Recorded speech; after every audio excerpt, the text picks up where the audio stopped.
සමන්තා චක්කවාලේසු අත්‍රාගච්ඡන්තු දේවතා සද්ධම්මං මුනි රාජස්ස සුනන්තු සග්ග මොක්ඛදං ධම්ම ශ්‍රවණ කාලෝ අයං බදන්තා ධම්ම ශ්‍රවණ කාලෝ අයං බදන්තා ධම්ම ශ්‍රවණ කාලෝ අයං බදන්තා නමෝ තස්ස භගවතු වරහතු සම්මා සම්බුද්දස්ස නමෝ තස්ස භගවතු වරහතු සම්මා සම්බුද්දස්ස නමෝ තස්ස භගවතු වරහතු සම්මා සම්බුද්දස්ස යාදිසං වපතේ බීජං තාදිසං හරතේ පලං කල්යාණකාරී කල්යාණං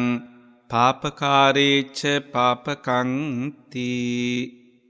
ශ්‍රද්ධාවන්ත සත්පුරුෂ පිංතුනි, අද දවසෙත් අපි හැමදෙනාම ජාතේ නාලිකාව net fm ගුවන් විදුලියේ වටා එක්කාසුනේ තුළුවක් සනසා වදාළ ශාන්තිනායක සම්මා සම්බුදුරජාණන් වහන්සේගේ බුදුබණ ටිකක් ශ්‍රවණය කරගන්නටයි ඉතින් අද දවසේ මෙම ධර්මදේශනාවේ දායකත්වයන් ගෙන කටයුතු සිදු කරන්නේ පන්නිපිටිය පැලැන්වත්ත ඇගුලවත්ත පාර අංක 258න් 8 නිවසේ පදිංචි තිලින ගමගේ මැතිතුමා සහ ආලෝකා මැතිතුමිය ඇතුළු පින්වන්ත පිරිසත්, ඒ වගේම බෙන්තොට පදිංචි තුෂාර මංගල මැතිතුමා ඇතුළු පින්වන්ත පිරිසත්, ඒ වගේම මොරටුව අඟුලාන නුගසෙවන පාර අංක 258 නිවසේ පදිංචි දිනිති දක්ෂිනාදීනිය, ඒ වගේම මලිත හංසජ පුතුණුවන් ඇතුළු පින්වන්ත පිරිසත්, ඒ වගේම ජපානයේ සේවය කරන ප්‍රියන්ත පෙරේරා මැතිතුමා, ශාමලී පෙරේරා, එහෙම නැත්නම් ලොකු පුතා ලොකු දුව ඇතුළු සහෝදර සහෝදරයන් ඇතුළු පින්වන්ත පිරිසයි. ඒ හැමදෙනාටමත් අපි හැමදෙනාටමත් මෙම ධර්ම ශ්‍රවණ ධර්ම දේශනාමේ පින බුදු පසේ බුදු මහරහත් මහෝත්තමයන්න් වහන්සේ නිවී සැනසී පැමිණ වැඩවදාළ උතුම් මහා මහ නිවන් පිණසම හේතු වාසනා වේවා කියන අදහසින් ධර්ම ශ්‍රවණය කරත්වා කියලා අපි ආරාධනා කරනවා. පින්තුනි, අද දවසේ අපි ධර්ම දේශනාවට මාතෘකා කරන්න යෙදුනේ ඔයත්ොත් අහලා ඇති ගාථාවක් ධම්මපදයේ එක්කාසු වී ගිය නිතර අපි භාවිතාවේ එක්කාසු කරගත්ත කර්මය ගැන, කර්ම ඵල ගැන සටහන් වෙච්ච සඳහන් වෙච්ච සුවිසුද්ධ වූ ගාථාවක්. යාදිසං වපතේ බීජං, නැත්තම් තමන් කරන දේක විපාක තමන්ම පරිහරණය කළ යුතුයි. තල වැපුරුවොත් අස්වැන්න තලමයි, මුං වැපුරුවොත් අස්වැන්න මුම්මයි කියන එක අපි අහලා තියෙනවා. මෙන්න මේ වචනයත් එක්ක සමහර වෙලාවට ඒ රාමුව තුල කොටු වෙලා ඒකත් එක්ක එක්කාසු වෙලා එයින් එහාට යන්නේ නැතුව මොකද්ද මේ බුද්ධ වචනේ? ඒ බුද්ධ වචනේ සතර මහා අපදේශයන් සූත්‍ර පිටකේ, අභිධර්ම පිටකේ, නැත්නම් විනය පිටකේට ගලපලා එක්කාසු කරලා ආචාර මතයත් එක්ක ගලපලා කොහොමද අපේ ජීවිතයට ඵලදායී විදිහට එක්කාසු කරගන්න කියන මෙන්න මේ සීමාතරණය ඔයත් බොහෝ දුරට කරලා නැහැ. ඒ සීමාවෙන් මෙපිට ඉතින් මොනවා කරන්නද? වපුරන දේක අස්වැන්න අපිම නෙලා ගන්න අවශ්‍යයි කියලා අපි ඒ නිර්ණායකයේ තුල හිර වෙලා ඉන්නවා. කල්යාණකාරී කල්යාණං පාපකාරීච්ච පාපකං. මේ කල්යාණ කුසල නැත්තම් හොඳ කුසල පින්වන්ත જાති එක්ක හසු කරද්දී ඒ පින්වන්ත ස්වභාවයකුත් පාපකාරීච්ච පාපකං. පාපකාරී අකුසලයන්ට පව් විපාකات ලැබෙනවා. යම්බදු බීජයක් වපුලයිද, එහෙම නැත්නම් වපුරයිද, ඒ ඉබඳු ඵලයක්ම අපි භුක්ති විඳිනවා කියන මෙන්න මේක මේ වයසක අම්මලා පවා වැඩිහිටි මව් දෙමව්පියෝ පවා නිතර තුල අග මතුරන මන්ත්‍ර ස්වභාවයකට පත්වලා තියෙනවා. හැබැයි මේ කර්මයන් දැන් අපි ඒකනේ අහලා තියෙන්නේ. අපි වපුරන දේ ප්‍රතිඵල අපි බුංජනය කරනවා, අපි පරිහරණය කරනවා, අපිට එකතු වෙනවා කියන මෙන්න මේකත් එක්ක ශාන්තිනායක සම්මා සම්බුදුරජාණන් වහන්සේගේ මේ කර්මයේ සම්බන්ධයෙන් පැවති ඥානය විශේෂ ඥානයක්. එහෙම නැත්නම් කර්මයක යම් ප්‍රතිපදාවක් තියෙනවා. ඒ ප්‍රතිපදාව තමයි නිරේට යන ප්‍රතිපදාව. ඒ නිරේට යන ප්‍රතිපදාව පාප කර්ම කියලා හඳුන්වන්න පුළුවන්. ඒ වගේම සුගතියට යන ප්‍රතිපදාව, ඒ සුගතියට යන ප්‍රතිපදාව පින්කම කියලා හඳුන්වන්න පුළුවන්. ඒ වගේම නිවනට යන ප්‍රතිපදාව, ඒ නිවනට යන ප්‍රතිපදාව කම්මක්ඛය. එතකොට පාප කම්ම, පුඤ්ඤ කම්ම, කම්මක්ඛය. මේ විදිහට මේ කර්මයේ විභාග වශයෙන් තුලෝකාග්‍රෝ භාගතුන් වහන්සේ විශේෂ ඥානයකින් මේ ඥානය ශ්‍රාවකයන්ට සමහර මට්ටම් වලට පවතිනවා. සාරිපුත්ත මහරහතන් වහන්සේට, මුගලන් මහරහතන් වහන්සේට, පසේ බුදුරජාණන් වහන්සේලාට, ආරීන් වහන්සේලාට, රහතන් වහන්සේලාට යම් යම් පමණක් තුල මේ කර්මයේ පිළිබඳ නුවණේ හැසිරීමේ ස්වභාව පවතිනවා. නමුත් මේකේ මේ උපාදාන අනුපාදාන වශයෙන් උපාදාන කියන අල්ලගත්ත අල්ල නොගත්ත මේ වගේ හේතු ප්‍රත්‍ය දැඩි විශ්ලේෂණයකට ලක් කරගෙන මේ භාගතුන් වහන්සේ බුද්ධ ඥානය හැම තැනකම විසදව පැතිරිච්ච ස්වභාවය, එහෙම නැත්නම් බැබලිච්ච ස්වභාවය, උලාර භාවයට, මහත් වූ භාවයට පත්වෙච්ච ස්වභාවය ත්‍රිපිටකයේ තුල සටහන් වෙලා තියෙනවා.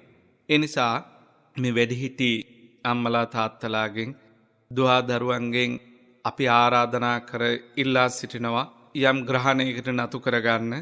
අපි හැමදාම ඔබට හිතන්නේ නැතුව මේ යම් කිටි ක්‍රම මගින් නැත්නම් කිටි සීමා දාගෙන මෙතනයි අපේ කර්මයේ තියෙන්නේ, මෙතනයි අපි හිර වෙන්න ඕනේ, මෙතන අපි නවතින්න ඕනේ, මෙතනින් එහාට අපිට යමක් බෑ කියලා හිතන්නේ නැතුව මේ කර්මය ජය ගන්න, කර්මයේ විජයග්‍රහණය කරන්න, කම්මක්ඛය කර්මයේ ෂේ කරන ප්‍රතිපදාව භාගතුන් වහන්සේ බුදු නුවණත් එක්ක ගලපලා මේ මොනතරම් ඥාන සාගරයක් එක්ක භාගතුන් වහන්සේ ගනුදෙනු කරාද, මොනතරම් බුදු නුවණක් මේ ලෝකයේ කෙරෙහි හැසිරෙව්වද, පැතිරෙව්වද, එක්කහසු කරාද කියන මේ අපමණ සදැහැති භාවයත් එක්කහසු කරගන්න උත්සාහවන්ත වෙමු. පින්තුනි, කර්මයේ විභාග වශයෙන් දකින නුවණ, දන්න නුවණ ශාන්තනායක සම්මා සම්බුදුරජාණන් වහන්සේ කෙරෙහි පැවතුණා.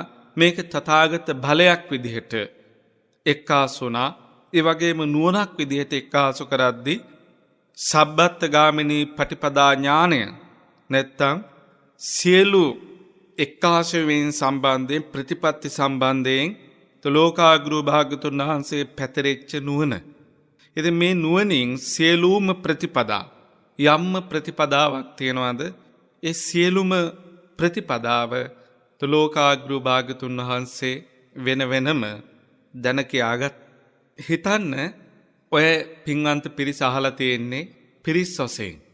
එහෙම නැත්නම් මල් පූජා කරලා ඒ පිරිසම දෙව්ලොව ගියා. එකට පව්කම් කරලා ඒ පිරිසම නිරේට ගියා.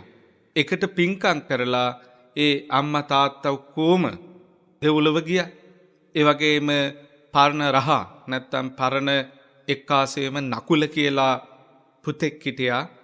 ඒ නකුල පුතාගේ තාත්තා, නකුල කියලා පුතෙක් හිටියා නම් ඒ පුතාගේ අම්මා ඒ නගරයේ තුල ප්‍රසිද්ධියට පත් වුණේ නකුලගේ අම්මා, නකුල මාතා, නකුලගේ තාත්තා, නකුල පිතා. හැබැයි ඒ ඇතුන්ගේ දැන් ඔය ඇත්තු දන්නේ නකුල මාතා, නකුල පිතූ කියන කතාව තුල මේ භාගතුන් වහන්සේට පුතේ කියලා ආමන්ත්‍රණය කරා. එයාතොර දරුවෝ නැති පිරිසක් නෙවෙයි. ඒ දරුවගේ නමින් තමයි අම්මා ප්‍රසිද්ධ වුණේ, නකුලගේ අම්මා. දරුවන්ගේ නමින් තමයි ප්‍රසිද්ධියට පත් වුණේ නකුලගේ තාත්තා. ඒ නිසා තමයි නකුල මාතා, නකුල පිතූ කියලා කිව්වේ. නකුලගේ තාත්තා, නකුලගේ අම්මා. හැබැයි භාගතුන් වහන්සේ දැක්කට පස්සේ මෙච්චර කාලයක් කොහෙද හිටියයි බලන්න ආවේ නැත්තේ කියලා පූර්ව සංසාර ගැලපීමත් එක්ක, එක්කාසුවීමත් එක්ක පුතේ කියලා තුලෝකාග්‍රෝ භාගතුන් වහන්සේට ආමන්ත්‍රණය කරානේ. ඒ ආමන්ත්‍රණයත් එක්ක ඒ ආපු පිළිවෙල නැත්තම් දරුවෙක් වෙලා ආපු කර්මයේ රහත් එක්ක කර්මයේ හැසිරීමත් එක්ක ගැලපිච්ච නිර්ණායකත් එක්ක ශාන්තනායක සම්මා සම්බුදුරජාණන් වහන්සේ නිහඬයි නිස්සද්දයි භික්ෂුන් වහන්සේලාට ප්‍රශ්නයක් තථාගතයන්න් වහන්සේගේ හැබෑ අම්මා මහා මායා දේවී තුමියයි හැබෑ තාත්තා සුද්ධෝදන මහ රජතුමයි. ඉතින් මේක මේ භික්ෂුන් වහන්සේලා පූර්ණ වශයෙන් දැනගෙන ඉද්දැද්දී කොහෙදෝ ඉන්න අම්මෙත් තාත්තෙක් තමාට නැත්නම් ඒ අම්මා තාත්තා නම් වශයෙන් ප්‍රසිද්ධ නැහැ. පුතාගේ නම ප්‍රසිද්ධ. නමුත් ඒ අම්මා තාත්තා භාගතුන් වහන්සේට පුතේ කියලා ආමන්ත්‍රණය කරා ඇඬුවා. ඉතින් මේ වගේ මේ ප්‍රතිපදාව නැත්තම් එකට කර්ම කරත් එහෙනම් ඉපදෙන්න එපෑ. තථාගතයන්න් වහන්සේගේ හැබෑම මව හැබෑම තාත්තා වෙලා එච්චර ආදරේ නම් එච්චර ආත්ම ගණනාවක් එකට ඉපදුනා නම් දරුවෙක් වෙලා ඉපදුනා නම් ඒ කුසල වේගයන් නිසා ඉපදෙන්න එපෑ. නමුත් අපි සුප්‍රසිද්ධ කතා පමණයි අහලා තියෙන්නේ.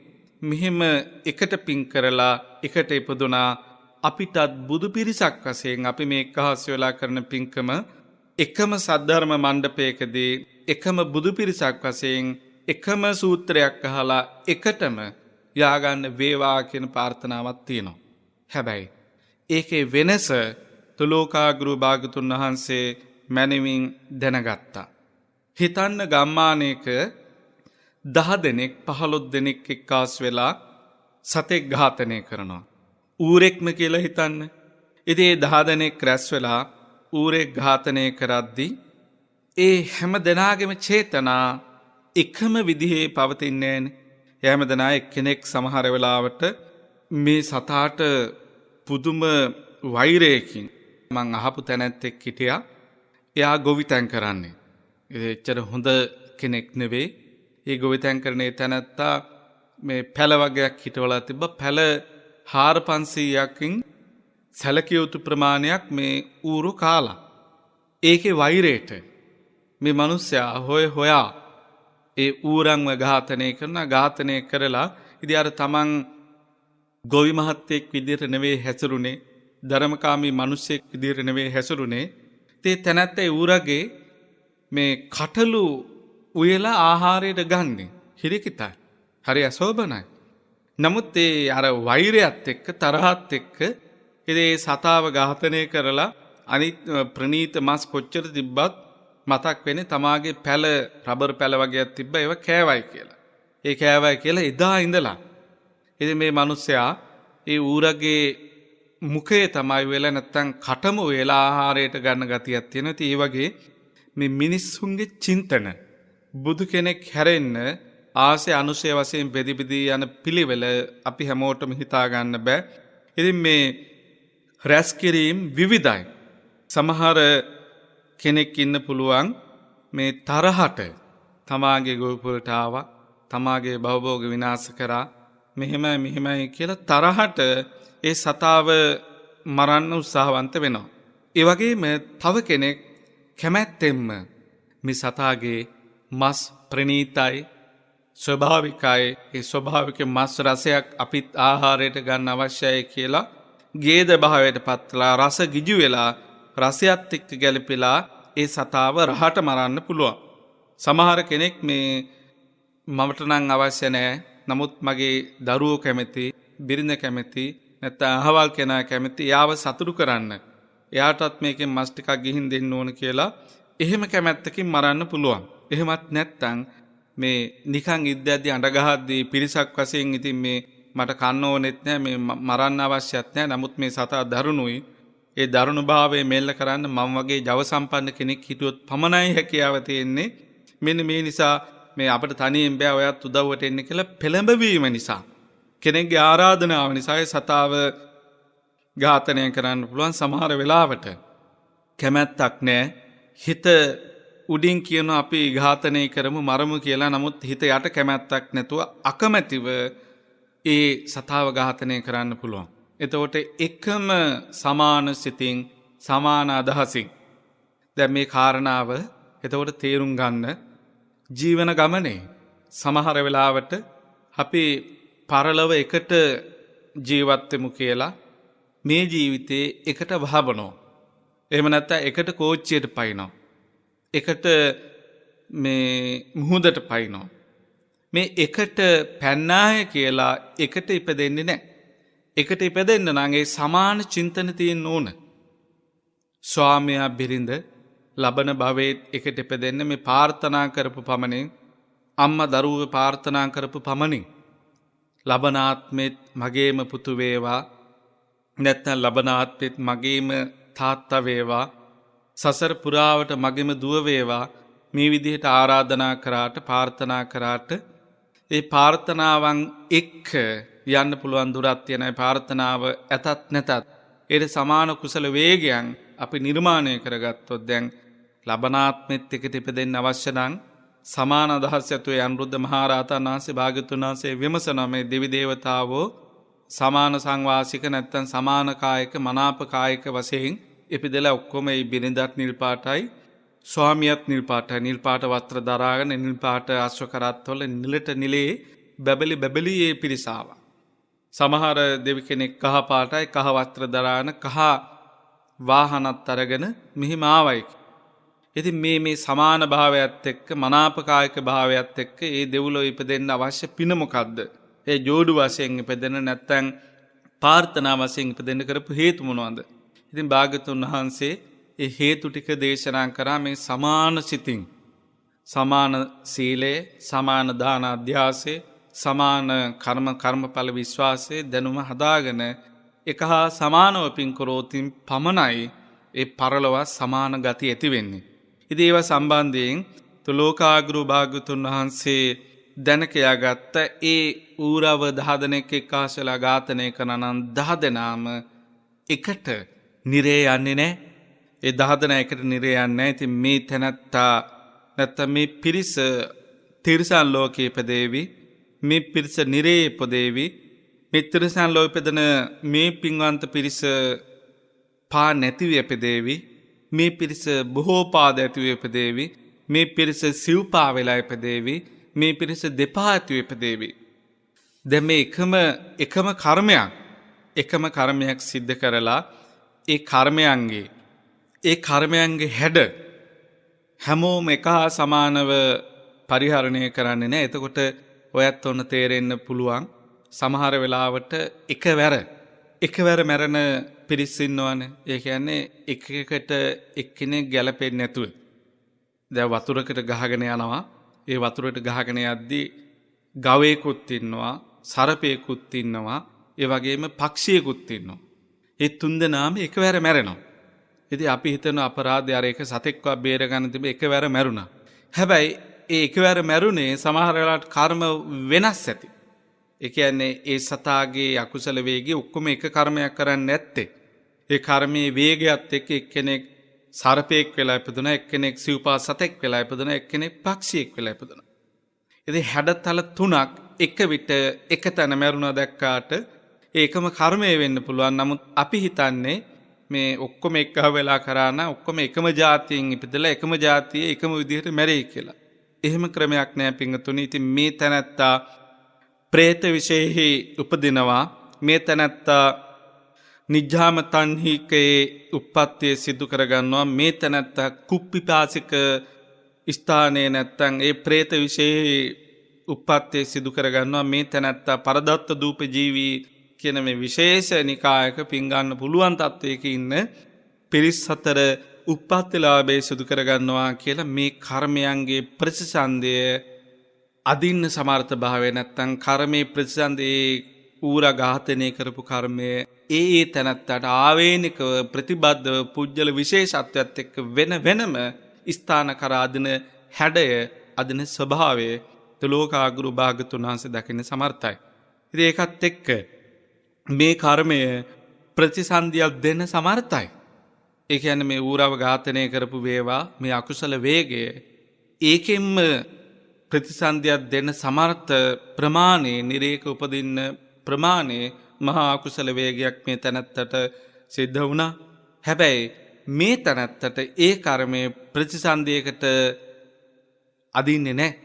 ඒ ප්‍රතිසන්දියක් පමණට ප්‍රබල කර්මයක් මේ දුබලයි. ඒ වගේම දුබලව ප්‍රතිසන්දියේ කෙලෙස් මේරීම් මාත්‍රයක් පමණයි මේ අකුසල වේගයන් තුළ මේ තැනැත්තට සිද්ධ වෙන්නේ. මේ වගේ මේ බුද්ධ ඥානය, ඒ කියන්නේ දැන් කර්ම විෂය අචින්ත්‍යයි කිව්වට ඔය ඇත්ත දන්නේ නැහැනේ. සමහර වෙලාවට අපි නිකන් උඩින් කියාගෙන යනවා බුද්ධ විෂය අචින්ත්‍යයි, ධම්ම විෂය අචින්ත්‍යයි, ඒ වගේම ලෝක විෂය අචින්ත්‍යයි, සත්ත්ව විෂය අචින්ත්‍යයි, කර්ම විෂය අචින්ත්‍යයි. කරුණු පහක් ගැන හොයන්න එපා කියන කාරණා පහ චින්තනයෙන් සිතලා නිම කරන්න බෑ කියලා. එතකොට නමුත් ඔය ඇත්ත ලඝු කරලා තියන්නේ කර්මේ තමයි. නැත්තම් මේ අපි වපුරන දේවල් එපා අපට ලැබෙන්නේ. මේ වගේ චූටි කාරණා කිහිපයකට ලඝු කරගෙන ඔය ඇත්තෝ ඒන් නැකිටින්න මත්තට කළ යුත්තේ කරන්න උත්සාහවන්ත වෙන්නේ නැහැ. මෙන්න මේ ස්වභාවය වළක්වා ගන්න තුලෝකාග්‍රු භාගතුන් වහන්සේගේ බුදු නුවණත් එක්ක ඒ කරුණු දැන කියා ගන්න ඕන. සංස්කාර ලෝකයේ සකස් වෙච්ච ලෝකයේ මේ මහා විසිතුරක් තියෙනවා. ඒ සංස්කාරයන්ගෙන් නැත්තම් සකස් වෙච්ච ලෝකයේ තුල සත්ත්ව සන්තති උපාදානේ ඕරම්භාගී උද්ධම්භාගී ආදී වශයෙන් ඔයත් අහලා තියෙනවා. ඒ ගැඹුරු කාරණා තුල ඔයත් අතරමං කරවන්න විශේෂයෙන් ගලපවන්න උත්සාහවන්ත වීමක් නැහැ. නමුත් පිංගුතුනි අපිට ඒ සියුම් කාරණා දැන කියා ගන්නම වෙනවා. නිතර නිතර අපි මේ පිංගුතුන්ව මතක් කරනවා. සමහර වෙලාවට හිතනවා මේ සමාජයට ගැළපෙන කාරණානේ එක්කහසු වෙන්න ඕනේ. අපි මේ ජීවිතේ දැන් මේ ප්‍රශ්න වලින් මිරිකලා ඉන්නේ. ඒ මිරිකිච්ච ප්‍රශ්න වලට සහනදායි අපේ හිත දැන් ධර්මයට මෙපිටින් අපේ ඔලු ගිනි අරන් තියෙන්නේ. අපේ හිත වික්ෂිප්ත වෙලා ඉන්නේ. ඒ වික්ෂිප්ත මනසට කරන හැමදේම කටුතු අපි බලාපොරොත්තු නොවන විදිහට අසාර්ථක භාවයට පත්වන දිනෙන් දින උග්‍රභාවයට ජීවන ගමනේ ගොරෝසු පැති. එහෙම නැත්තම් මේ අපිට දරා ගන්න බැරි පැති මතුවෙන ගතියක් තියෙනවා. ඒ මතුවීමත් එක්ක කොහොමද අපි සමාධිය වඩා ගන්නෙ? කොහොමද අපි චිත්ත ඒකාග්‍රතාවය සම්පාදනය කරගන්නේ? ඒව නෙවෙයි අවශ්‍ය. අපට අවශ්‍ය මේ පවතින වාතාවරණයේ මේ වගේ වේසනයකදී මේ වගේ ගැටුමකදී අපේ වෛරය කොහොමද ඉතින් සුද්ධ කරන්නේ? අපිට අවවාද දෙන්න අපේ හතුරු වශයෙන් දැන් ඔයත්තුන්ගේ පරම හතුරා කාලෙන් කාලයට වෙනස් කරගත්තනේ. ඔන්න අපි අකමැතිම පුජ්‍යලෝ විදිහට කාලයකට ගණන් හදාගත්තා. අපේ භාග්‍යතුන් වහන්සේගේ බුද්ධ ප්‍රතිමා විනාශ කර ඇෆ්ගනිස්තානයේ ඉතින් ඒ පිරිස බෝරෝම් බුදු පිළිමාදී ඉතින් ඒ කාලෙකට ඒ කට්ටිය කාලයකට දලදා මාලිගාවට හිරිහැර කරා කියලා ඒ පිරිසක් කලින් කලට අපිට හිරිහැර කරපු පිරිස් අපි වෙනස් කරගෙන අලුත් ඊට පස්සේ දැන් කාලයකදී අපේම සහෝදර කොට්ටාසයක් විනාශ කරා කියලා ඒ වෙනම ජාතික පිරිසක් අරමුණු කරගෙන මේ අය හොඳ නැහැ, මේ අයගේ ඇඳුමත් හොඳ නැහැ කියලා දැන් ඒ සමස්ත වෛරය අපි වෙන පැත්තකට හරවලා අපි ප්‍රනීතයයි සම්මත අපිම පත් කරගත්ත පිරිසක් කෙරෙහි මහා වෛරයක් පතුරගෙන ඉන්නවා. ඉතින් ඒවත් එක්ක අපි උත්සාහවන්ත වෙන්නේ මේකෙන් කොහොමද කියන්නේ අපිට යම් වරයක් දුන්නොත් යම් කෙනෙක් ඇදී හේතු වචන ඇති කෙනෙක් මේ ඔයාට අපි දෙන්නම් යම් වරයක් ඒ වරේ ගන්න කියලා ඇහුවොත් එහෙම ඔයත් කවදාක්වත් මේ මගේ දරුවෝ වෙනුවෙන් මේ වරේ දෙන්න මගේ නිවස හදා ගන්න මට වාහනයක් ගන්න එහෙම නෙවෙයි වරයක් ඉල්ලන්නේ. ඒ ඉල්ලන එක අපේ හැමෝම දන්නවා. ඔයත්තුන්ට එහෙම වර දෙන සක්දේව් රජුරු හරි කවුරු හරි ආවොත් එහෙම ඔයත්තු ඉල්ලන වරය ඒ වරේ හැඩය වරේ පසුබිම වරේ ස්වභාවය ඕනම කෙනෙක් ඔයත්තු නොකියම කියාවේ. ඒකට චේතෝ පරිඥානයක් හිත කියවන නුවණක් අවශ්‍ය නැහැ. ඉතින් එහෙව් ක්‍රමයක ජීවත් වෙන අපි හැමදෙනාටම බහුතරයක් ඉල්ලන්නේ මේක විසඳ ගන්න. මේවත් එක්ක අපි කොහොමද ඒත්තොන්න වෛර නොකර ඉන්නේ? අපි කොහොමද ඒත්තොත් එක්ක මේ මහා ගැටුමකට නොයා ඉන්නේ? ඒත්තොන්න ශාප නොකර ඉන්නේ? එයත්තුන්ට අඩුම තරමේ මේ ආකාශයේ ගගනතලයේ හෙන ටිකක් හරවලා යවන්න නැතුව හෙන ඉල්ලන්න නැතුව ඉන්න අවශ්‍ය චිත්ත ධෛර්යය කොහොමද අපි මේ ධර්මයේ නිර්මාණය ඒ ශාප නොකර ඉන්න අපේ හිතේ යම් තුලනයක් යම් සමතුලිතතාවයක් හදාගන්න විදිහට හාමුදුරුවෝ මේ කාලේ බණ කියන්න ඕනේ. එහෙම නැතුව මේ කර්මයන් ගැන නැත්තම් මෙහෙම කිව්වට ඒවා අපේ හිතට අල්ලන්නේ. පින්තුනේ මේ ලෝකේ එහෙම විපාක දෙන જાති නැහැ. එහෙම හෙන වදිනවා නම් මෙලහට පුපුරන්න එපා. ඉතින් එහෙම හෙන ගහලා සුද්ධ කරන්න පුළුවන් නම් එහෙම ශාප කරලා සුද්ධ කරන්න පුළුවන් නම් එහෙම නැත්නම් එහෙම ඉල්ලීමක් කරලා මේ ජගතිපති නැත්නම් ජගත් පාලක ලෝකපාලක දෙවිවරු විදිහට සලකන පිරිස ඉන්නවා. චාතුරු මහා රාජික වැසි නැත්නම් සතරවරන් දෙවි රාජුරු වෛශ්‍රමණ විරූඪ විරූපාක්ෂ දසරාෂ්ට කියන්නේ මෙන්න මේ දෙවිවරු ලෝකපාලක දෙවිවරු. ඊට පස්සේ සක්දේව් රජුරුවොත් ලෝකපාලක දෙවි කෙනෙක්. ඒ වගේම යාම දෙවි රජුරුවොත් ලෝකපාලක දෙවියෙක්. තුසිත සන්තුසිත දිව්‍ය රාජ්‍යත් ලෝකපාලක දෙවියෙක්. ස්වයාම කියන ඒ දෙව් රජුරුවොත් ලෝකපාලක දේවතාවා කෙනෙක්. ඒ වගේම වසවර්ති දේවී වසවර්ති ලෝකයේ ඉහළම දෙව් රජුරුවොත් ලෝකපාලක දෙවියෝ විදිහට ඒ දෙව්ලොවල ප්‍රධාන දේව රාජවරු බ්‍රහ්ම රාජවරු ලෝකපාලක දෙවියෝ කියලා හඳුනන හැබැයි ත්‍රිපිටකයේ තුල තුලෝකාගුරු භාගතුන් වහන්සේත් ඒ කියන්නේ ජන සමාජය තුල බුද්ධ වචනේ තුලත් තියෙන ලෝකපාලකා දේවා කියලා සක්දේව රජුරුවන්ට චාතුරු මහා රාජික දිවි රජවරුන්ට ලෝකපාලක දෙවියෝ කියලා ආමන්ත්‍රණය කරාට තව හිරියොතප් කියන මෙන්න මේ දෙකත් ලෝකපාලක දේවතාවෝ කියලා නැත්නම් ලෝකපාලක ධර්මතාවෝ කියලා තුලෝකාගුරු භාගතුන් වහන්සේ හඳුන්වලා තියෙනවා. එතකොට එහෙනම් මේ කායික වශයෙන් සම්මුති දේව වශයෙන් පවතින දෙවිවරු කොච්චරක් නම් කරත් ඒ දෙවිවරු ලෝකේ පාලනය කරනවද නැද්ද කියලා අපට විමති සැක සංකා හටගත්තත් ඇත්තටම දැන් තේරෙනවා මේ ලැජ්ජා බය කියන්නේත් නැත්නම් හිරියොතප් කියන්නේත් ලෝකපාලක ධර්මතා. ඉතින් ඒ දෙක කොච්චර ප්‍රයෝජනයක්ද මේ ලෝකේ පාලනය කරන්න ලැජ්ජා නැත්නම් බයත් නැත්නම් කරන්න බැරි කජ්ජක් නැහැ කියලා අර කියමනක් තියෙනවා. ලැජ්ජා බය නැත්තම් කරන්න බැරි කියලා ඔය ඇත්තුන්ගේ ගුරුසු වචනයක් තියෙනවා. ඉතින් ලැජ්ජාව කියන එක තියෙනවා නම් බිය කියන එක හිරියොතප් කියන මේ දෙක කොච්චර පාර්ලිමේන්තුවට නීති දැම්මත් මොනවා කරත් නැත්තම් මුළු ලෝකයටම නීති දැම්මත් මොන දේ එක්කහසු කරත් මේ ලෝකයේ පාලනය කරන මේ ධර්මතා දෙක මිනිස් సంతාණයෙන් ඈත් වුණාට පස්සේ ඇති අනිටු ප්‍රතිවිපාකයි මේ අපි පරිහරණය කරන්නේ. ඒකත් එක්ක මේක මේ අදට සීමා වෙච්ච දෙයක් නෙවෙයි. අතීතෙත් ඒ විදිහටම තිබ්බනේ. බුද්ධ කාලයේ කියලා 아무තු කාල පරිච්ඡේදයක් නෙවෙයි. ඒ භාගතුන් වහන්සේ කාලේ ඔයත්ෝ දැන් බලන්න මේ ගුරුසු ධර්මතා නැහැ. දෙන්නේ කිටියා.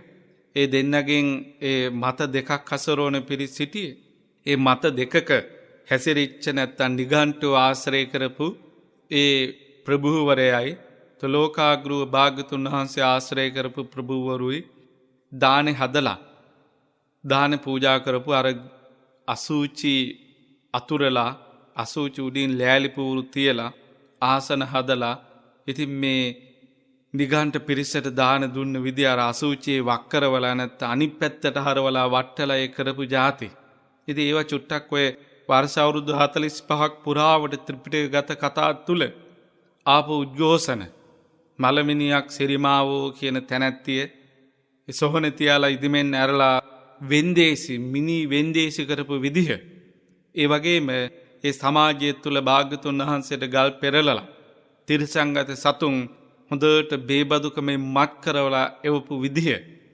දුනුවායෝ යොමු කරෝමින් භාග්‍යතුන් වහන්සේ ඝාතනය කරන්න එවපු විදිහ. මිගලන්ටික ශ්‍රමණ වේශධාරියා කාර්ද නිර්වාණ සම්පත්‍ය අවශ්‍ය කියලා භික්ෂූන් වහන්සේලා ඝාතනය කරපු විදිහ. ඒ වගේම ස්ව කැමැත්තෙන් භික්ෂූන් වහන්සේලාම වැරදි භාවනා ක්‍රමයක යෙදිලා ගිජුගුළු පව්වෙන් පැන ජීවිතේ නැති කරගෙන ඒ බුද්ධ ශාසනයේ තුනී වෙච්ච සංඝ පිරිසක් විදිහට පත් කරගත්ත විදිහ ඒ ස්වභාවත් එක්ක මේ බුද්ධ ශාසනයේ එදා ගැටුම් තිබ්බේ නැත්තේ නේ. එදා ඇතිතරම් ඔය ප්‍රශ්න හැලහැප්පීම් ගැටුම් තිබ්බා. ඒ වගේම චුට්ටක් හිතලා බලන්න. දැන් නම් මේ දුර්භීක්ෂයක් ඇවිල්ලා. නමුත් භාග්‍යතුන් වහන්සේ පහළ වෙච්ච කාලේ පෙරවරු හැම බත් ඇටයක්ම උදෑසන ඉදිවෙච්ච හැම බතක්ම හැම රොටියක්ම හැම කැඳිත්තක්ම භික්ෂුන් වහන්සේලාටනේ දුන්නේ. භික්ෂුන් වහන්සේලා කෙරෙහි පැවතිච්ච අදහස බුදුරජාණන් වහන්සේ ඉදිරියේ ඍජුව කියා හිටියා. ඒ ශ්‍රමණේ මොකද්ද මේ කරන වැඩේ? අපි සීසාලා වපුරලා අපි කන්නේ. ඕගොල්ලෝ මේ අපි හම්බ කරගත්ත එක පාත්‍රයට එක්කහස කරගෙන යන්නේ නැතුව ඔයාලටත් මහානකම කරගන්න. හැබැයි වපුරලා මේ විදිහට කන්නකෝ කිව්වා. ඒක නිකන් එළියට ආවේ නෑ පින්. ඒ ජන විඥානය, ඒ ජන සමාජය තුළ මේ පිරිස මේ අනුන්ගේ බත් කකා මෙහෙම හැසිරෙනවා. අපි ඕනේ ඒගොල්ලොන්ටත් එක්ක බත් උයන්න. යලි එනවා ඊට පස්සේ බැන්න. මේක හරි පුදුම කෙලියක්නේ. නැවත මේ ශ්‍රමණයෝ එනවනේ. ඉතින් මේ යලි එන එකටත් ඉතින් ඇත්ත. යලි වහිනවා. යලි කස්සකෝ ගොවියෝ කුඹුරු කරනවා. යලි කෙත්වතු පැහෙනවා.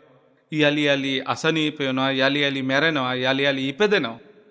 ඉතින් ඒවට භාග්‍යවතුන් වහන්සේ දක්ෂ විදිහට යලිම නැවත ඇයි එන්නේ කියලා අහද්දී ඒ පුනක් කියන එකම එයාගේ භවයේ නවත්තන එකම අවවාදය, එකම ධම්මග, එකම නිවන් මඟ කරලා දුන්න එක ඇත්තයි. නමුත් පින්වතුනි, ඒ කාලේ මූණට ලෞතර බුදුරජාණන් වහන්සේටත් කිව්වනම් උඹලත් හාලා කාපල්ලා අපිත් හාලා කන්නේ මොකද්ද මේ කරන වැඩේ? ඒ වගේම ගයක් ගානේද්දී නුඹලත් ඇයි මේ නැවත එන්නේ පුදුම කරදරයන්නේ කියලා නොකිය කිව්වා. ඉතින් භික්ෂූන් වහන්සේලා ඒ සමස්තයේ වැඩක් පළක් මුකුත් කරන්නේ නැතුව ඒ වගේ මේ කුලවල ඉපදිච්ච මහා ගිනි කඳා වගේ බැබලිච්ච ධනය සංරක්ෂණය කරන්න ඕන. තමයි යටතේ තමන් පවුල් 100 ගණන් දහස් ගණන් ජීවත් වෙන්න ඕන පිරිස අරිහත් ධජයක් දරාගෙන ඉද්දී ඒ පිරිසට සුම්බත් වෙලා නැත්තම් කර්මාන්ත ඇහිරිලා ඉඩකඩම් ඇහිරිලා සමස්ත අවවාද අනුශාසනා දෙන්න තරම් මහා නුවණ තියෙන හැමදෙනා මේ නුවණ කෘෂි කර්මාන්තයට නෙවෙයි, රට නඩත්තු කරන්න නෙවෙයි, ගම් ජනපද සුරක්ෂිත කරන්න නෙවෙයි, තමාගේ ධර්මාවබෝධයේ පිණිසේ නුවණ යොමු කරගෙන ඉද්දී අර හොඳ වී ටික එක මල්ලකට බොල් වී ටික පැත්තකට වගේ බොල් පිරිස තමයි ඒ ගිහි ජීවිතයේ තුල රැඳුනේ. එයාට කර්මාන්ත පිළිබඳ හසල දැනුම් තිබ්බේ නැහැ. එහෙම දැනුම තිබ්බ හැමදෙනාම බුද්ධ ශාසනය මහාන වෙලා. ඒ වගේම ගිහි ජීවිතයේ වපසරිය පිළිබඳ යම් අනුමාත්‍ර හෝ දර්ශනයක් දැක්මක් තිබ්බනම් ඒ නුවණ තියෙන හැමදෙනාම මහාන වුණා. ඒ නුවණ මද පිරිස තමයි ගිහි ජීවිතය තුල රැඳිලා ඒක ඉක්මවන්න බැරි කෙලෙස් වැට. ඒ කෙලෙස් පවුර එහාට පැන ගන්න බැරි හැමදෙනාම මෝඩ පිරිස් හැමදෙනාම ගිහි ජීවිතවල හිර වුණා, රැඳුණා, අනිත් ඔක්කොම මහාන වුණා. එතකොට එයාට තේරෙන්නේ නැහැ කුඹුරක් කරගන්න. එයාට තේරෙන්නේ නැහැ වැවක් හදාගන්න. එයාට තේරෙන්නේ නැහැ මොකද දැනුම තියෙන හැමදෙනාම අරියත් දජයකින් වහගෙන තමාගේ ශරීරය ධර්මයත් එක්ක මහා හටනක ඒ සටනේ ප්‍රතිඵල විදිහට කෝටි ප්‍රකෝටි ගණන් මහා රහතන් වහන්සේලා බිහි වුණා.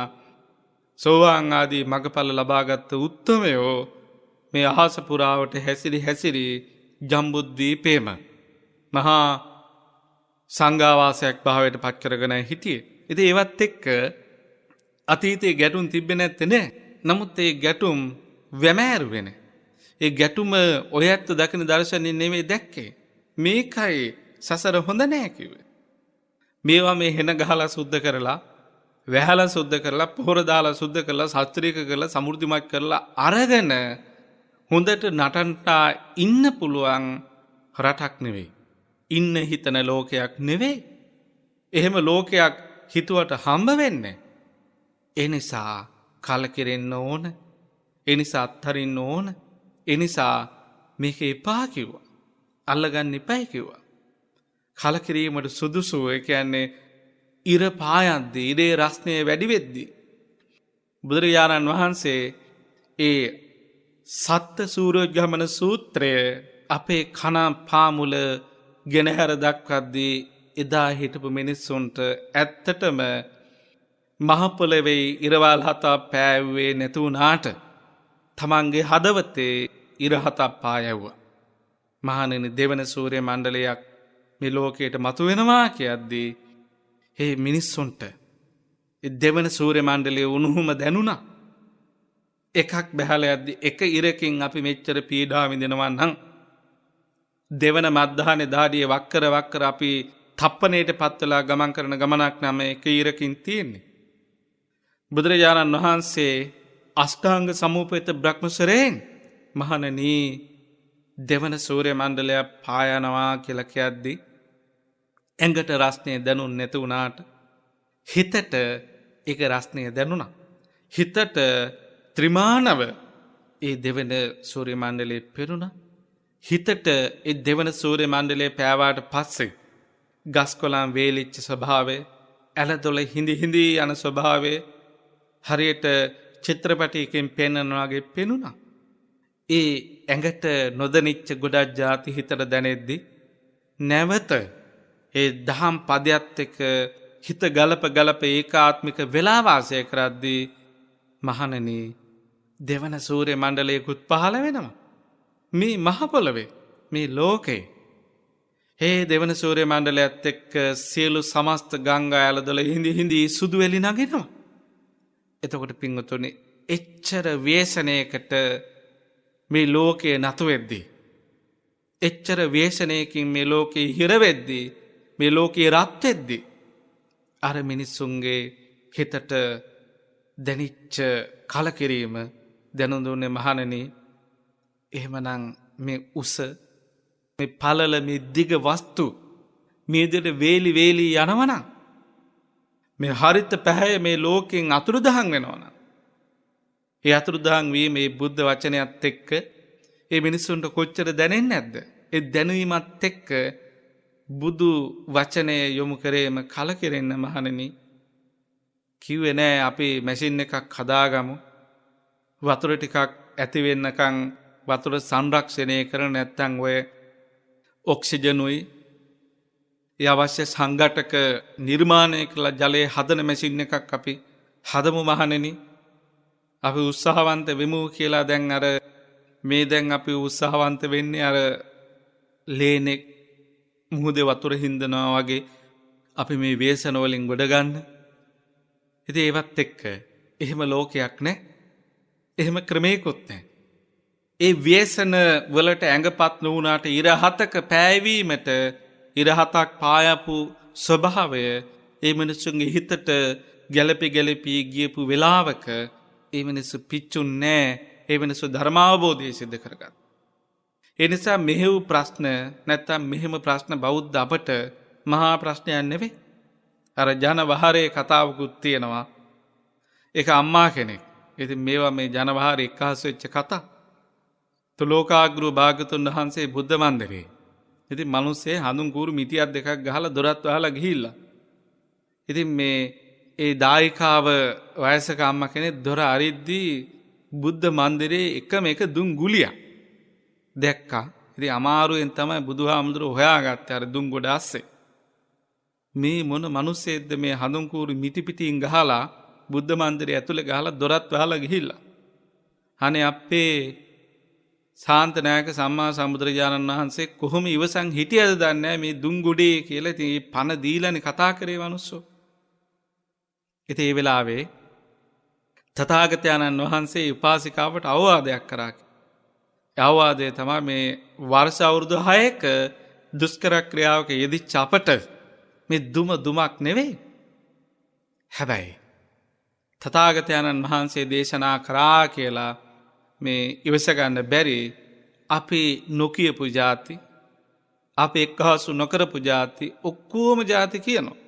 Tamante හිතිච්ච, දැනිච්ච, හැඟිච්ච, වැටහිච්ච ඔක්කොම කියලා අවසානයේ භාග්‍යතුන් වහන්සේ දේශනා කරා කියලා මේ විදිහට දැනුම් දෙනවා. මෙන්න මේක දරා ගන්න අමාරුයි. ඉතින් ඒවත් එක්ක පිංගුතුනි මේ අපේ ක්‍රමය තුළ මේ ව්‍යසනකාරී තත්ත්වය තුළ අපි කොහොමද ධර්මය උපදවගන්න කියන එක අපිට අමුතු නෑ. ඔය ඇත්තෝ එහෙම ශාප කරලා සුද්ධ කරලා ගන්න පුළුවන් නම් භාග්‍යවතුන් වහන්සේ දේශනා කරනවා මහණෙනි මෙහෙම ක්‍රමයක් තියෙනවා කියලා. එහෙම ක්‍රමයක් නෑ මේ ලෝකයේ තුල. මේ අරුබුද අවස්ථාවේ, මේ කලබල අවස්ථාවේ, මේ ව්‍යාකුල අවස්ථාවේ අපි ආතුර ලෝකේ අනාතුරව ආතුර වෙච්ච ලෝකේ, විකෘති වෙච්ච ලෝකේ, ප්‍රകൃතියෙන් ආතුර වෙච්ච ලෝකේ අනාතුරව වාසය කරන්න ඕන. ඒකට භාග්‍යවතුන් වහන්සේගේ මේ බුද්ධ ඥානය නැත්තම් පසේ බුදුරජාණන් වහන්සේලාට අග්‍ර ශ්‍රාවක උතුමන් වහන්සේලාට මේ ග්‍රහණය කරගන්න පුළුවන් ලෝකයේ නානත්වයේ නැත්තම් මේ අපි දන්නවා උපාදාන කරගත්ත ලෝකයේ පිළිබඳ යම් පමණකට ග්‍රහණය කරගන්න පුළුවන්. ග්‍රහණයේදී නානත්වයේ ඒ ග්‍රහණය තුළ දැනගන්න පුළුවන්. හැබැයි අනුපාදින්න සංස්කාර ලෝකයේ පිළිබඳ දන්නේ නැහැ. ඒ කියන්නේ උපාදාන කරගත්තේ නැති. ඒ කියන්නේ ඔය ඇත්තොන තේරුම් නැත්තම් ලෝකාග්‍ර භාග්‍යවතුන් වහන්සේ මේ ගහේ මේ ධාතු උස්සන්න නිසා මේකේ කඳ සුදු පාටයි, සුදු හඳුන් කියමු. ඒ වගේම මේ ධාතු උස්සන්න වෙච්ච නිසා මේකේ කඳ කළු පාටයි, කළුවර කියමු. ඒ වගේම මේකේ මේ කඳ නැත්තම් මේ වට මටසෙලිටි කෙහෙල් කඳක් වේවා, යම් දෙයක් වේවා, ඒකේ පොත්ත මටසෙලිටි උනේ මේ ධාතු උස්සන්න වීම නිසා. මේ නිසා මේක රළුයි, මේ නිසා මේක ඝනයි, මේ නිසා මේක පොත්ත තුනී. මේ ධාතු උස්සන්න වීම නිසා මේ ගහ කොළ පාටයි, මේ ධාතු උස්සන්න වෙච්ච නිසා මේ ගස්වල මල නිල් පාටයි, මේ ධාතු උස්සන්න වෙච්ච නිසා ඒක උපාදානයක් නැහැනේ. දැන් මිනිස් ජීවිත ත්‍රිසංගත ලෝකේ ඒව උපාදානත් එක්ක තමයි තලෙලු කළු සුදු වර්ණ භේද මේ සමස්තය නිර්මාණය වෙන්නේ. ඒකේ ධාතුන්ගේ නානත්වය නැත්නම් තේජෝ ධාතුවේ ක්‍රියාකාරීත්වය, ආපෝ ධාතුවේ වායෝ ධාතුවේ ක්‍රියාකාරීත්වයත් එක්ක ඒක එහෙම වෙන්න පුළුවන්. නමුත් මේ උපාදානයේ නොකරපු වස්තුන් කෙරෙහි පවා ඒක බීජ නැත්තම් එක පණක් තියෙන, කය විතරක් තියෙන වස්තුවක් විදිහට මෙනෙහි කරන්න දිච්ච මේ ගහේ කොලේ පවා. ඒ වගේම මේ මල සුදු පාටයි, මේ ධාතුව නිසා තමයි මේක සුදු උනේ. මේ මල සුවඳයි, මේ ධාතු උස්සන්න වෙච්ච නිසා තමයි මේ මල සුවඳ උනේ. මේ මල දුර්ගන්ධයි, ඒ දුර්ගන්ධ හේතුව මෙන්න මේ ධාතු උස්සන්න වෙච්ච නිසා කියලා වෙනම. එතකොට මේ ගෙඩිය කුඩා වෙන්න මේ ධාතුව හේතු වුණා. මේක ලොකු වෙන්න මේ ධාතුව හේතු වුණා. මේක දිගටි වෙන්න, මේක රවුම් වෙන්න, මේක ලස්සන වෙන්න, මේක කැත වෙන්න, නැත්තම් මේ ඵලයේ මිහිරි වෙන්න, මේ ඵලයේ කටුක රස ඇති වෙන්න, මේ ඵලයේ ඇඹුල් රස ඇති වෙන්න, මේ ඵලයේ කහට රස ඇති වෙන්න, මේ ඵලයේ තිත්ත රස ඇති වෙන්න, මේ ධාතුන්ගේ ක්‍රියාකාරීත්වයේ උපාදානයක් නැතුව සක්‍රීය විදිහට එක්කාසුණා. මේ ධාතු නිසා මේ ගහේ කටු තිවුණුයි, මේ ධාතු නිසාම මේ ගහේ කටු මොටයි, මේ කටු ඍජුුනේ මේ නිසා, මේ අත්ත මේ කඳ වක්‍ර වුනේ මේ නිසා. මේ විදිහට මේ අනුපාදින්න උපාදානයක් නැති අනේක ධාතුන්ගේ, විවිධ ධාතුන්ගේ නානත්වය ශාන්තිනායක සම්මා සම්බුදුරජාණන් වහන්සේ දැනගත්තා. ඉතින් මේ කාරණාවත් එක්ක ශාන්තිනායක සම්මා සම්බුදුරජාණන් වහන්සේ කර්මයේ පිළිබඳ දැක්ම ඔය ඇත්තෝ මේ චූටියට හිතුවට කොච්චර ඒ කර්මයන් නිසා ඉපදෙන හේතු, නානත් භාවය, විශේෂ භාවය, මේ වගේ දැනුම ඔයත් පරීක්ෂා කරලා බලන්න. මේ බුදු නුවණකින්මයි මේවා දැක ගන්න පුළුවන්. ඔයත් ජීවිත කාලයේ පුරාවට පරීක්ෂා කරලා, නිරීක්ෂණ කරලා, නිගමන කරලා පරම්පරා ගණනාවකින් ඒ හේතු ප්‍රත්‍ය ඔක්කොම නිෂ්පන්න වෙද්දී, උප්පන්න වෙද්දී, ඇත්තෙද්දී අවුරුදු 100 ගාණක් ගිහිල්ලා, අවුරුදු 1000 ගාණක් ගිහිල්ලා. ඉතින් අපේ ආවුස නැහැනේ එච්චර. එතකොට අවුරුදු 1000 ගාණක් නැති කාලය තුල අපට ඉපදෙන හේතු ප්‍රත්‍ය වැඩක් නැහැ. අපිට මේ ජීවිතය තුළ සාර්ථකත්වයක් පිණිස අවශ්‍ය හේතුයි අවශ්‍ය දේ විපාක දීමට සමර්ථ කර්ම, ඒ වගේම විපාක දීමකට නොසමත් කර්ම, නොමේරු කර්ම, ඒ වගේම විපාක දීමට අවකාශ ඇති නොවන කර්ම, මෙන්න මේවා පිළිබඳ භාග්‍යවතුන් වහන්සේ දැනුමක් තිබ්බා. ඒ වගේම විපාකයට ආවරණය වෙච්ච කර්මය නැත්නම් වට වෙච්ච පුජ්‍යලයට සත්‍ය අවබෝධයට බාධක වෙන හේතු තුල ශාන්තිනායක සම්මා සම්බුදුරජාණන් වහන්සේ එයට අවවාද දෙන්නේ නිවන් දකින්න නෙවෙයි, සත්‍ය අවබෝධයට නෙවෙයි. ඉතින් මේ පිළිබඳ නැත්නම් වාසනාව පෙරටු කරගෙන ධර්ම දේශනා කරන මේ කාරණාවත් එක්ක මේ හැම දෙනාම තේරුම් ගන්න ඕන කරුණු කීපයක් තියෙනවා. ඒ කාරණා තමයි කෙලෙස් අන්තරාය. දැන් අපි හිතාන්නේ කර්මාන්තරාය කියලා. කර්මාන්තරායම නෙවෙයි. සමහර ජාතිවල කෙලෙස් අන්තරායක් තියෙනවා. ඒ කෙලෙස් අන්තරාය නිසා අපට පින්කම් කරගන්න බෑ. අපි ඔක්කොම කර්මයට දාගෙන හිටියට කර්මයේම හැමදේම සුද්ධ කරන්නේ නැහැ. කර්මයේම හැමදේම අපිව හිර කරන්නේ. දැන් භික්ෂුන් වහන්සේ නමට සිවුරු අරින්න හිතනවා. දැන් කර්මයේ පින තියනවා මහාන වෙන්න. නමුත් රාගය ඇවිල්ලා එක්ක ද්වේෂය ඇවිල්ලා ඉතින් යුද්ධ කාලයේදී ඉතින් මොනවාර හේතු අරගෙන ඒ කාලේ භික්ෂුන් වහන්සේලා සිවුරු ඇරලා හමුදාවට ගියා. ඉතින් මේ පිරිස මොකක් කර හේතුවක් කරන රට රකින්න හරි කෙලෙස් අන්තරායක්. ද්වේෂය හරි රාගය හරි ඇවිල්ලා ඒ කෙලෙස් අන්තරාය කර්ම දෝෂයක් නෙවෙයි කර්මාන්තරායක් කියන්නේ තව එකක්. කෙලෙස් සහ කර්ම මිශ්‍රණයේ අන්තරායක් තියෙන්න පුළුවන්. ඒ කර්මයේ මෘදුභාවයේ, මධ්‍යම භාවයේ, ත්‍රිවර භාවයේ මෙන්න මේවත් භාගතුන් වහන්සේ දන්නවා. ඒ කියන්නේ මේ ආත්මේ ditta ධම්ම වේදිනී විදිහට ඵල දෙන කර්ම තියෙනවා. ඊළඟ භවයේ උපපජ්ජ වේදනීය කර්ම. එහෙම නැත්නම් අන්‍ය වූ භවයක අපරාපරිය කියලා හඳුන්වනවා. මේ කර්මේ නැත්නම් ගති සම්පත්, ගති විපatti, උපදි සම්පත්, උපදි විපත්, කාල සම්පatti, කාල විපatti, ප්‍රයෝග සම්පatti, ප්‍රයෝග විපatti ආදී වශයෙන් බෙදලා යනවා. එතකොට කර්මයේ ප්‍රයෝගයෙන් නවත්තන්න පුළුවන්. ඒ වගේම කාලයෙන් කාල විපත්තියෙන් නවත්තන්න පුළුවන්. දැන් අපිට කකුලක් අහිමි වෙලා වේදනාවක් විඳින්න කර්මයක් තියෙනවා නම් මේ කාල සම්පත්තිය නිසා දැන් වේදනා නාශක තියෙනවා. ඒ වේදනා නාශක නිසා අපේ කකුලේ වේදනාව නසාගෙන ඉන්න පුළුවන්. කකුල නැතිවීම නසන්න බෑ. නමුත් ඒ වේදනාව නහන්න පුළුවන්. ඒ නිසා මේ සමස්තය කර්මයට වෙනවාය කියලා නිර්ණායකයෙන් ඔයත් බැහැර වෙන්න. කෙලෙස් අන්තරායත් ඔයත් කර්මයට දානවා. අනේ යාට අපලයක් වෙන මහා කර්මයක් වෙන. ඒ නිසායි එයා අර ප්‍රාණඝාතය කළා තියෙන්නේ. ඉතින් කෙලෙස් අන්තරායක් ද්වේෂයේ තරහව ඇවිල්ලා තමයි එයා මරලා තියෙන්නේ. එහෙම නැත්තම් මෙයාට මේ කවුරු ආවේශ වෙලා දන්නේ මොකක් හරි කර්ම දෝෂයක් වෙන්නේ නැති. නැත්නම් අර ළමයා විනාශ කරන්න ඕනේ නැහෙනි. ඒක රාගය. රාගය නිසා තමයි දූෂණය සිද්ධ වෙලා තියෙන්නේ. කෙලෙස් අන්තරායක්. ඉතින් කර්මාන්තරාය කියන්නේ වෙන විෂයක්. කෙලෙස් අන්තරාය කියන්නේ වෙන විෂයක්. ඉතින් මේවා පටල ගන්න නැතුව ඔයත් හොඳ කල්යාණ කර්ම මේ ප්‍රශ්නයක් ආපු වෙලාවට තමයි අපිට හොඳ උත්තර හදාගන්න පුළුවන්කම තියෙන්නේ. ඉතින් ප්‍රශ්නයක් නැතුව අපිට උත්තර හදාගන්න බෑ. ඒ නිසා අපි ආරාධනා කරනවා අපේ ජීවන ගමනේ හොඳ උත්තර ටිකක් හදාගන්න උත්සාහවන්ත වෙමු. ඒ සඳහා මේ ධර්ම දේශනාවේ හැම දිනාටම ධර්ම ශක්තියක්, ජීව ශක්තියක්, ජීව බලයක් වේවා කියන ප්‍රාර්ථනා පිහිටුවා ගනිමු. එසේ ප්‍රාර්ථනාවෙන් අද දවසේ මෙම ධර්ම දේශනාවේ දායකත්වයෙන් කටයුතු සිදු කරන්නේ පන්නිපිටිය පැලන්වත්ත ඇඟුලවත්ත පාර අංක 258න් 8 නිවසේ පදිංචි තිලින ගමගේ මැතිතුමා සහ ආලෝකා මැතිතුමිය ඇතුළු පින්වන්ත පිරිස. ඉතින් ඇතුන්ගේ විශේෂ අරමුණක් තිබෙනවා. දෙසැම්බර් 19 වෙනි දින 4 වෙනි උපන්දිනය සමරන මිනුද්ද මන්දිනු ගමගේ පුතුණුවන්ට ඒ වගේම මාසෙකමාරක් වයස ඇති ලෙෂායා යුහස්නී ගමගේ සිංගති දියණියට ඒ වගේම එතුජ රිතේෂ් පුතුණුවන්ට හා චිතුකි අශේරා දියණියට අවුරුදු 4ක් සහ අවුරුදු 3ක් වෙනවා. ඉතින් මේ නැගණියගේ දරුවන් එයත්ොන්ට සහ තමන්ගේ දරුවන්ට ත්‍රිවිධ රත්න ආශිර්වාදයේ නිරෝගී සුව හා අධ්‍යාපන කටයුතු වල සාර්ථකත්වයේ පතමින් පවුලේ සියලු දෙනාට හා හිත මිතුරන්ට රත්නත්‍රය ආශිර්වාදයේ නිරෝගී සුවය ප්‍රාර්ථනා කරමින් මෙහි දායකත්වයේ ගැන කටයුතු සිදු කරන ඒ වගේම තවත් දායකත්වයක් තියෙනවා. ඒ වගේම බෙන්තොට පදිංචි තුෂාර මංගල මැතිතුමා ඇතුළු පින්වන්ත පිරිසත් මෙහි දායකත්වයේ ගැන කටයුතු සිදු කරනවා.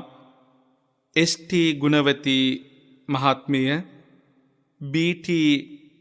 නන්දන ජයලත් මහත්මයා යන දෙදෙනාට ඉක්මන් සුවය ප්‍රාර්ථනා කිරීම, එවැගේම එස්.ටී. දයාවති, චාමර සංජීව තුෂාර ඇතුළු පවුලේ හැමට පින් අනුමෝදන් කිරීම, දුලාංජලි ඇතුළු පවුලේ සියලු අයට දෙපාර්ශවයේ මියගිය අයට පින් අනුමෝදන් කිරීම කොරෝනා ව්‍යසනය ඇතුළු සියලු රෝග රටෙන් ලෝකයෙන් දුරු වේවා කියන ප්‍රාර්ථනාවෙන් ඇත්තෝ මෙහි දායකත්වයෙන් කටයුතු සිදු කරනවා. ඒ වගේම අංක 258 නුගසෙවන පාර අඟුලාන මොරටුව පදිංචි දිනිති දක්ෂිනා ඒ වගේම මලිත හංසජ දරුවන් දුව සහ පුතා විසින් මෙහි දායකත්වයෙන් කටයුතු සිදු කරනවා. දෙසැම්බර් 27 වෙනි දිනට උපන්දිනයේ සමරන වජිරාංගනී රසිකා ආදරණීය මෞතුමියට නිදුක් නිරෝගී වාසනාවන්ත ජීවිතයකට සුභාසිංසනය ප්‍රාර්ථනා කිරීම සහ සුජීවත්ව සිටින නන්දාවති රොද්රිගු ආච්චි අම්මාට නිදුක් නිරෝගී සුව ප්‍රාර්ථනාව ධර්මදේශක ආනන් වහන්සේ වන අපටත් net fm කාර්ය මණ්ඩලයටත් තව තවත් ධර්ම ප්‍රචාරක කටයුතු වල නිරත වීමට නිදුක් නිරෝගී සුව ලැබීම හා ශක්තිය ධෛර්යය ලැබීමට ආශිර්වාද ආශිර්වාද පවත්වමින් මෙහි දායකත්වයෙන් කටයුතු සිදු කරන ඒ වගේම ජපානයේ සේවය කරන ප්‍රියන්ත පෙරේරා ලොකු පුතා ඒ වගේම ශාමලී පෙරේරා ලොකු දුවණිය ඇතුළු සහෝදර සහෝදරයන් විසින් මෙහි දායකත්වයෙන් කටයුතු සිදු කරන මීට වර්ෂ අවුරුදු 11කට පෙර මියගිය ලයනල් පෙරේරා මැතිතුමා ඇතුළු සියලු ඥාතීන්ට පුණ්‍යානුමෝදනාව සිදු කිරීම සඳහා මොරටුව ලක්ෂපතියේ පදිංචිව සිටින WM හීමැනිකේ මාතාවගේ උපන්දිනය 2021 12 වෙනි මාසයේ 20 වෙනි දිනට යෙදලා තිබෙනවා. එම මෞතුමියට දීර්ඝාව සහ නිදුක් නිරෝගී සුව භාවයේ ප්‍රාර්ථනා කරමින් මෙහි දායකත්වයෙන් කටයුතු සිදු කරනවා. ඉතින් අද දවසේ මෙම ධර්මදේශනාවෙහි දායකත්වයෙන් ගෙන කටයුතු සිදු කරන පින්වතුන්ගේ ඒ පවුල්වල මියගේ සියලු ඥාති මිත්‍ර බන්දු සමාගමට මව්දමාපිය ආදී හැම දෙනාටම බුදු පසේ බුදු මහරහත් මහෝත්තමයන්න් වහන්සේලාගේ අනන්ත ඥාන ශීල තේජානුභාව බලයෙන් මේ හැම පිනක්ම අසේවා පිනේවා දකේවා දැක පැමිණ මේ පින් අනුමෝදන් වේවා. ධර්ම ශ්‍රවණය කරන ඔය පිංගුතුන්ගේ නමින් මියගේ සියලු ඥාතීන්ටත් මේ හැම පිනක්ම සැපෙන් සැපේ පිණිස හේතු වාසනා වේවා. ඒ වගේම ධර්ම දේශනාවේ දායකත්වයෙන් ගෙන කටයුතු සිදු කරන ඒ පිංගුතුන්ගේ උපන්දිනයේ සමරන වැඩිහිටි මව්දමාපිය දුව දරුවා ආදී හැම දෙනාටම ධර්මකාමී සුබම සුබ උපන්දින උරුම වේවා. ඒ වගේම ධර්ම ශ්‍රවණය කරන මේ පින්වතුන්ගේ උපන්දින සමරන දුව දරුවන්ට ධර්මකාමී ජීවිත උරුම වේවා. මේ හැම දෙනාගේම කරන කියන රැකේ ආරක්ෂා වෙලෙන දාම් කටයුතු අධ්‍යාපන කටයුතු ਸਰව ප්‍රකාරයෙන් සාර්ථක වේවා. අපි හැම දෙනාටමත් හැදුවඩු දෙමාපියන්ටත් නැනස පහදා දුන්නු ගුරුතුමන් වහන්සේලාටත් හැම සත්නට ලොවේ ලෞතර වැඩ පිණිස අමා මහ නිවන් පිණිසම හේතු වාසනා වේවා කියන අදහස් ඇතුව කවුරුත් එකටම දිව්‍යයන්ට ඥාතීන්ට පුණ්‍යානුමෝදනාව සිදු කරමු. ආකාසට්ටා ච බුම්මට්ටා දේවා නාග මහිද්దికා පුඤ්ඤන්තං අනුමෝදිත්වා චිරං රක්ඛන්තු ශාසනං චිරං රක්ඛන්තු දේශනං චිරං රක්ඛන්තු ත්වං සදාති. ඉදං මේ ඥාතීනං හෝතු සුඛිතා හුන්තු ඥාතයෝ ඉදං මේ ඥාතීනං හෝතු සුඛිතා හුන්තු ඥාතයෝ ඉදං මේ ඥාතීනං හෝතු සුඛිතා හුන්තු ඥාතයෝ. ඉමිනා පුඤ්ඤ කම්මේන මාමේ බාල සමාගමෝ සතං සමාගමෝ හෝතු යාව නිබ්බානපත්තියා. ඉදං මේ පුඤ්ඤ කම්මං ආසවක්ඛයා වහං හෝතු සබ්බ දුක්ඛා පමුච්ඡතු. මේ හැම දිනාටම ආශිර්වාද ආශිර්වාද පවත්නවා. රත්නත්‍රය අනන්ත සූවිසුගුණ බලයෙන් ගන්න හෙළන හුස්ම රැල්ලකට පාසා තබන පියවරකට පාසා නිති ආරක්ෂාව සිත සාන්තියේ සැලසේවා. නිදුක් නිරෝගී සුව චිරජීවනයේම සැලසේවා කියලා අපි ආශිර්වාද ආශිර්වාද පවත්නවා. හැම දිනාටම සම්මා සම්බුදු සරණයි.